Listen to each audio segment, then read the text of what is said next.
And this chapter of my life is beautiful. ನನ್ನ ಉಸಿರಿನ ಉಸಿರಲಿ ಬೆಸೆದಿರೋ ಉಸಿರು ನೀನು.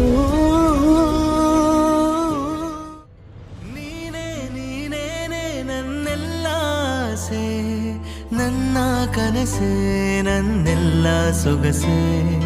ನೀನೇ ನೀನೇನೆ ನನ್ನೆದೆಯ ಮೌನ, ಉಸಿರ ಧ್ಯಾನ, ನೆಮ್ಮದಿಯ ತಾಣ.